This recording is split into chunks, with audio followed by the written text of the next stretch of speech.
Hi everybody, Grant Rowe, ProVest Holdings. I hope we're well. So today is all about people and continuing this week's theme of growth and in particular business growth. Today we're talking about people, how we attract the right people, how we make sure that we are developing our team in the right way, and a little bit into what we've done over the past couple of weeks and months to make sure that the people we bring in-house and into our team, one, are the right people that not necessarily they're just right for us, but also we're right for them. How that we've listened to feedback and learned how the next move and what the next move is for us and what we need to do to make sure that we're continuing to move in the right direction. And then also what we're doing to make sure that it's sustainable, because some of the most difficult challenges you have in business are keeping the right people in the business for a long period of time. So we're going to look a little bit today about people that we've got in our business. You will have hopefully seen that recently we've appointed 2 new individuals into our business, which is great because we've got some real challenges that we are looking to make sure that we are developing, moving forward with, and using their expertise to help us do what we do but better. So first thing, why would we want to look at hiring people in? Why do we want to make sure that we're selective around who we bring into the business? Well, the first answer to those questions is going back to a video that you may have seen previously, and we can't do everything ourselves. We need to make sure that we have people supporting us, helping us in all areas of the business. Now, the way in which we've decided that we're going to bring people in, hire new staff, grow and develop is listen to feedback. And I'll come on to that in a little bit more detail later on. So why else do we want to make sure that we're hiring the right people in at the right time, making sure that we're expanding the team? Well, as well as not being able to do everything else ourselves, we're not always the expert, even though we like to believe that we are. And what I mean by that is we can't learn everything about marketing. We can't learn everything about law. We can't learn absolutely everything in the finance industry.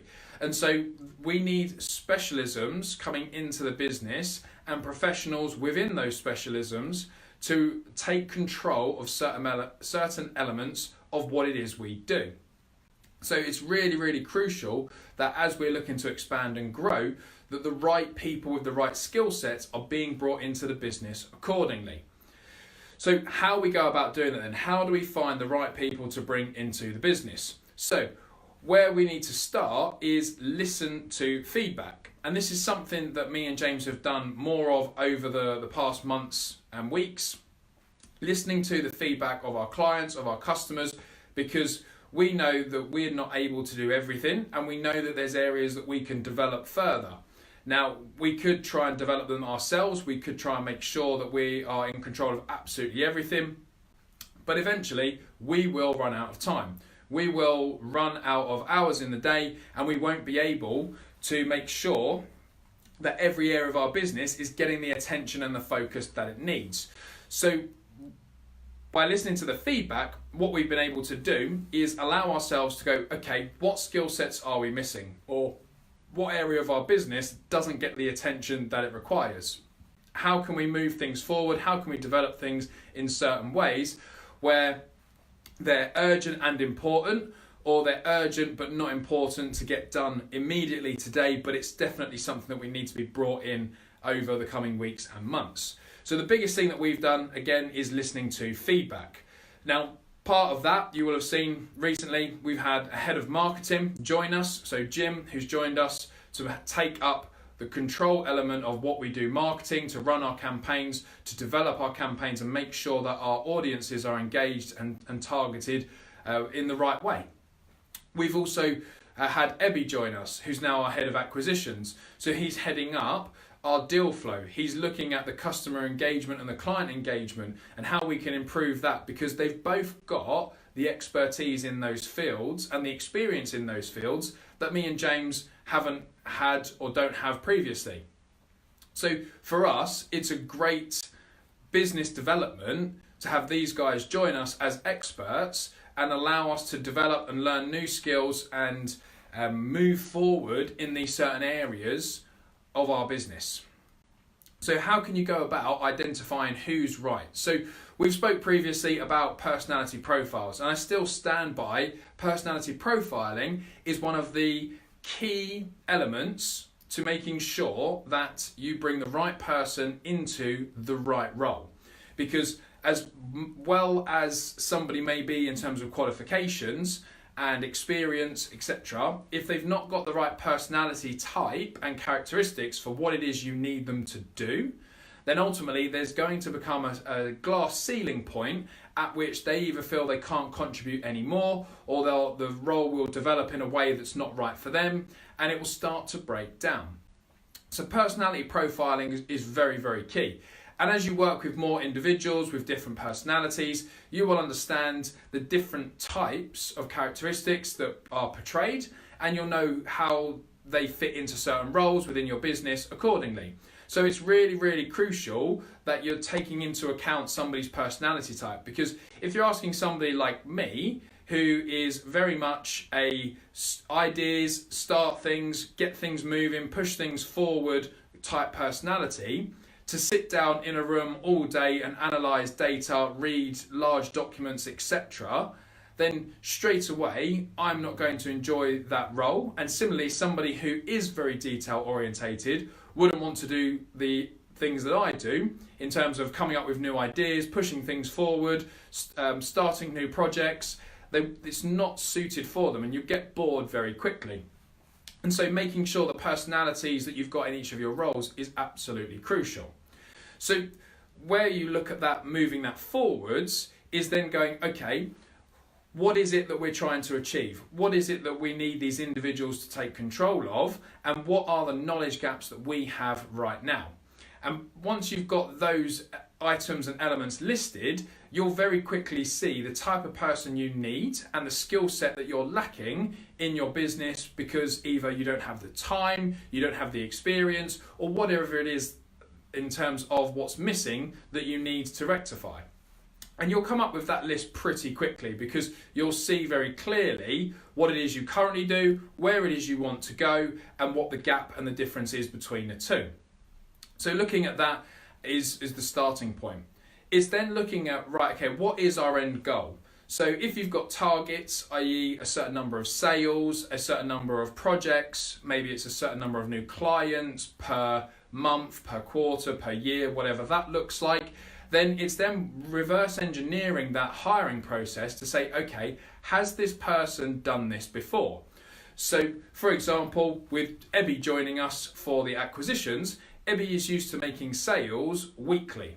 So therefore, now we know that he brings a skill set to the table that we don't necessarily have, in the sense of week in, week out, closing sales, making deals, and making sure that we are servicing all of our clients' project requirements consistently.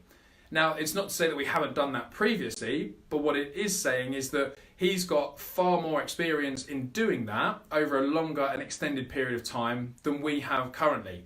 So what we're going to learn from him is how you can do that over 1, 3, 5 years and consistently deliver all of the projects that you're taking on for all of your clients, retaining the lifetime value of clients, and making sure that you're increasing your offering and your value that's given out to the marketplace.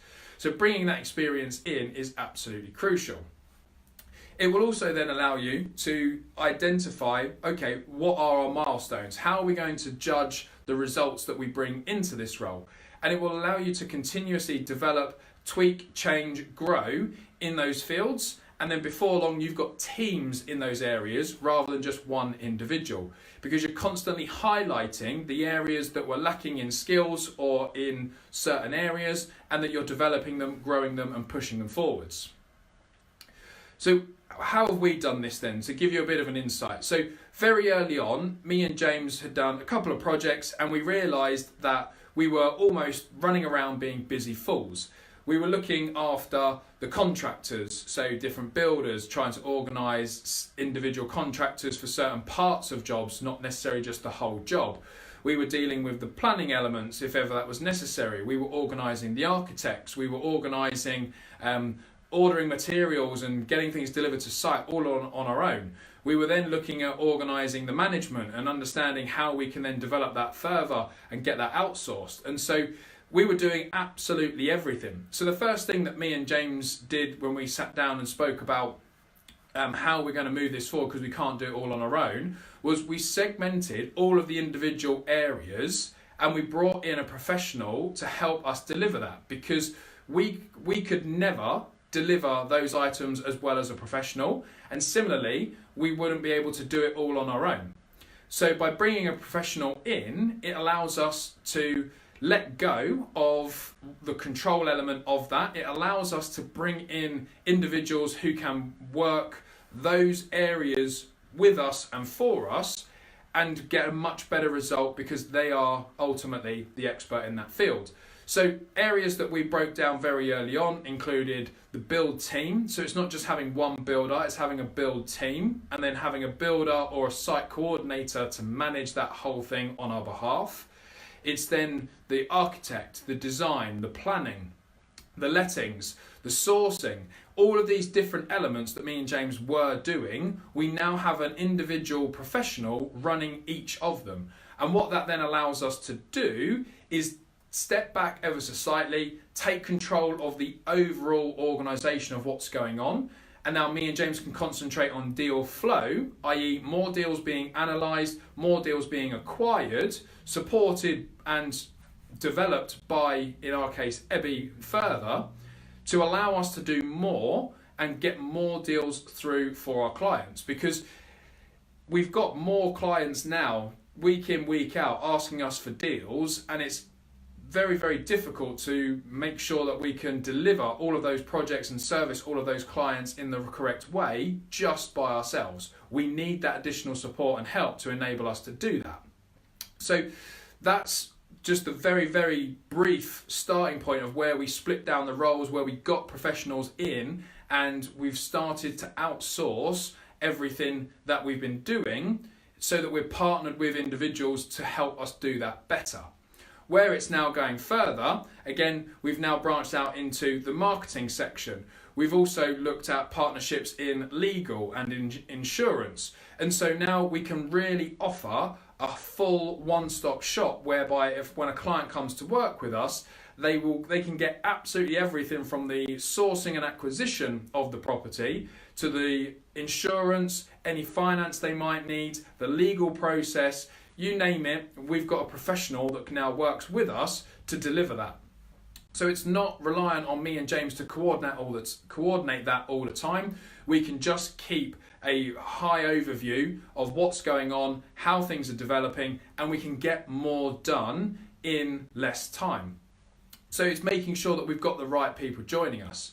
Now, the other side to this is hiring staff. Because we, as most of you will know, if you've been following us for some time, we have virtual assistants that do a lot of the work with us and for us, and they do all of our admin behind the scenes. So a lot of our data analysis, a lot of our segmenting of different types of properties, how they're analysed in different ways. They do a lot of our admin, they do a lot of our blogging. There's lots of different areas that they look after.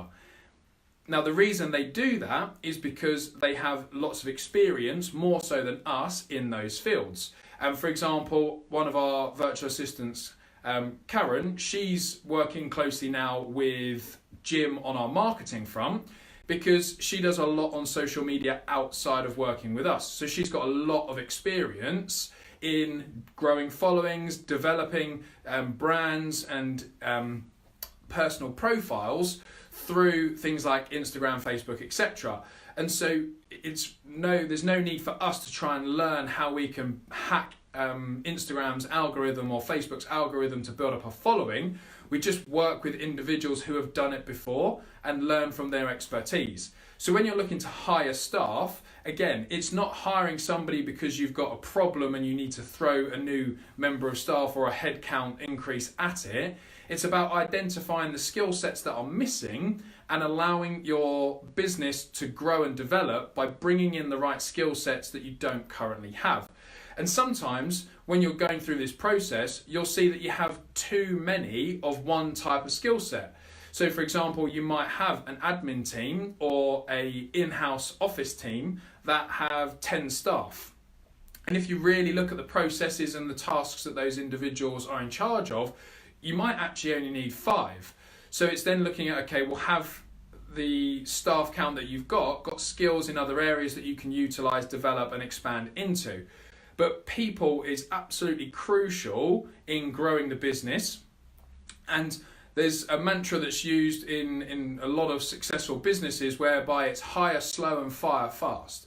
Because hiring the right person takes time. It takes building a relationship to understand what it is that's right for both parties and is there mutual ground to grow and develop. But also if there's an issue and a problem that continuously keeps reoccurring, or if people aren't on the same level as what it is you're trying to achieve, they have different values, they have different goals, then it's better for everybody to just end that relationship or end that employment sooner rather than later.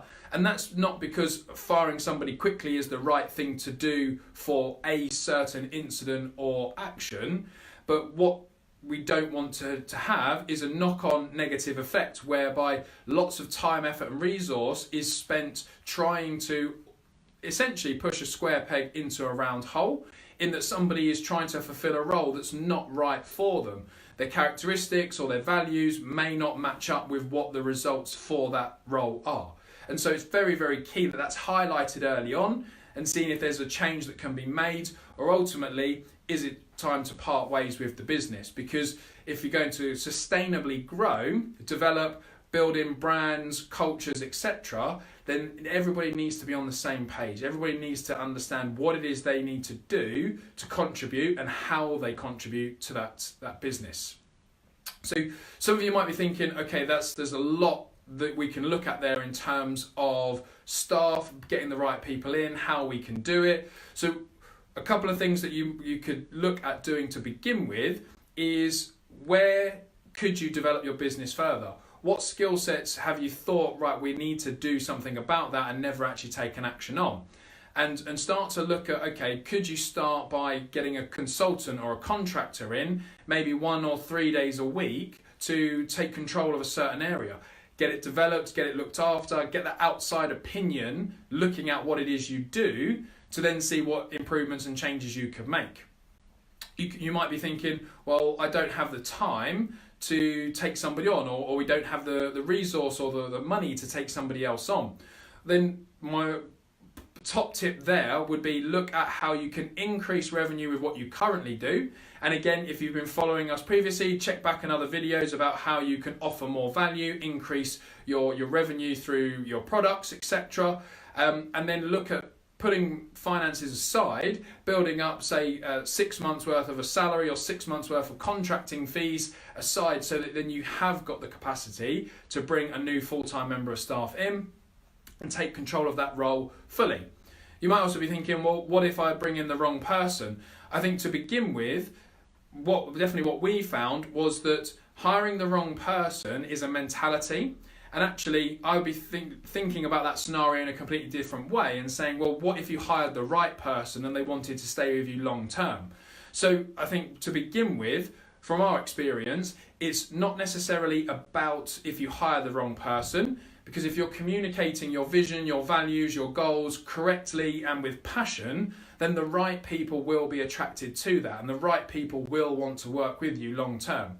So that's more of a mindset piece in my eyes than anything else. And if you've got items in your business, if you've got areas in your business that need developing more, then I'd recommend start looking at things like this today. You know, are there areas that you continuously put off? They're always on the to-do list, but you drop them to the bottom regularly. are there areas that you could do more with? For example, if your marketing budget is only £100 a month, well, if you could increase that to £200 or £250 a month, then you've increased your marketing by 100%, and that will yield results. Albeit it's an expense up front, but that will yield results. And then as the marketing increases and the sales increase, could you then bring somebody in to look after marketing full time? So it's looking at different items, different areas that you can develop easily and quickly right now, and see how you can get somebody in to manage that longer term. But again, finding the right people, if you're communicating your brand, your message, your values, your goals clearly, concisely, and to everybody, telling everybody what you do, the right people who will want to work with you will come forward, and they will reach out. So I think that's really, really crucial when you're thinking about hiring new people, developing your teams, and continuing this growth. So if you've got any more questions around hiring staff, you've got any more questions around growing, developing via bringing more people into the business, please do reach out. Say that some of the areas that we've developed, that we've brought professionals in, and the results have been absolutely fantastic. We've got another launch day today, so we've got another property being launched today with, again, some great designs from the designer at B Space. So keep your eyes peeled for that, and check that out later on. And just make sure that, again, like us, you're identifying what support you need and then reaching out and getting that support. So hopefully that's been useful. If you've got any more information, if you want any more information, please do reach out to us, drop us a message, put a comment below, let us know your thoughts, or say if we can help in any other way. Please do like and share this video, tag anybody in it you think it's relevant to, and make sure that we're getting these live videos out to everybody to ensure that people are still following us on our journey. That's all from me this morning. I hope you have a great day. More on growth tomorrow morning. I shall see you then. Bye for now.